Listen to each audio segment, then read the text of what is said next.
Leprechaun on the Loose by Marcia Thornton Jones and Sid Moore. A leprechaun was loose in the classroom, and Sidney was the only one who knew it. Sidney saw teeny tiny green footprints on the floor.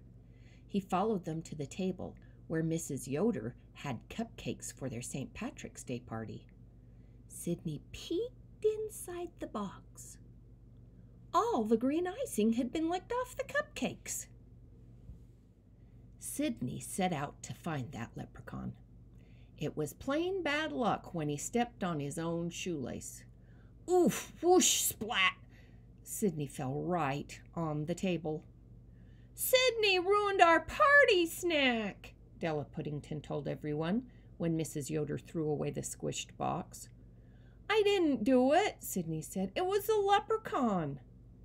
An itty-bitty hee came from behind the fish tank, but Sidney was the only one who heard it.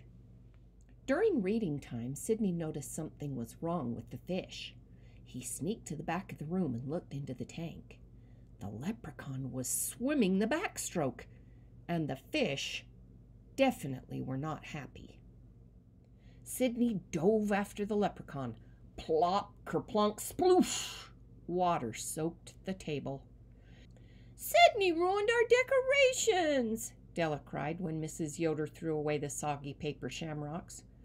"I didn't do it," Sidney said. "It was the leprechaun." Sidney was sure he heard a tiny little hee as he mopped up the mess. During science class, Sidney heard a creak, creak, creak coming from the hamster's cage. Sidney tiptoed to the cage. He carefully opened the door and came face to face with the leprechaun. While Sidney and the leprechaun stared at each other, the hamster ran out the open door and across the table. Sidney dived after the hamster. Boom, bam, crash! Sidney fell against the table. Juice went everywhere just as the hamster scurried out of sight. "Our juice is gone," Della said with a sniffle. "So are the decorations and all of our cupcakes. Sidney ruined our St. Patrick's Day party." Sidney was sure he heard a faint tee from behind the stack of reading books. Nobody believed that Sidney didn't do it. There was only one thing for him to do. He had to catch that leprechaun. At recess, Sidney sneaked past his teacher and ran to the art corner. Everything he needed was there. Sidney pounded and snapped and glued.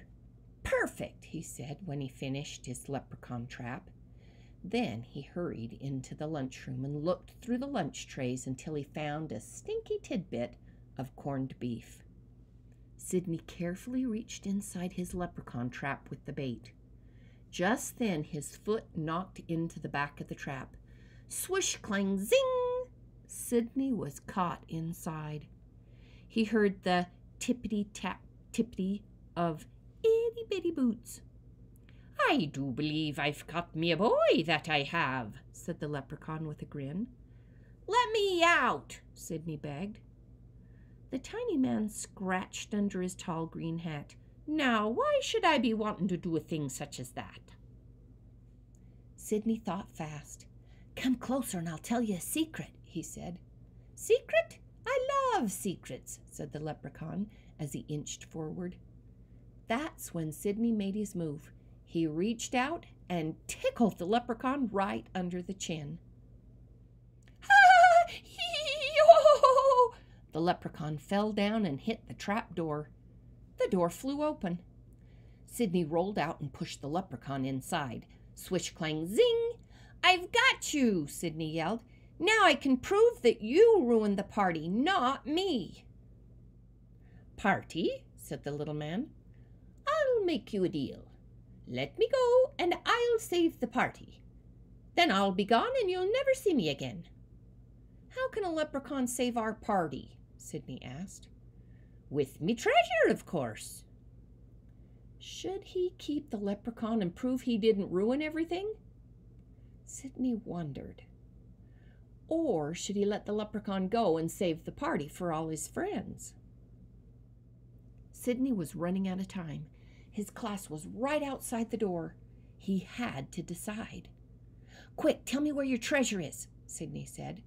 He leaned close, and the leprechaun whispered in his ear. Sidney knew a deal was a deal. He opened the trap door and watched the leprechaun climb out. The leprechaun turned one last time and tipped his hat at Sidney. Then the teeny tiny man slipped out the window and was gone. Sidney found the treasure right where the leprechaun said it would be. It was just what he needed to save the party.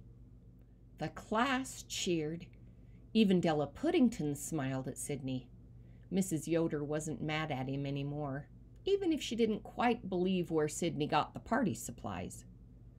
Sidney was finally able to forget all of the trouble the leprechaun had caused. Then Sidney heard something terrible. "Excuse me, lad," said a tiny voice from behind Sidney's box of crayons. "I'm looking for me brother. Have you seen him anywhere?"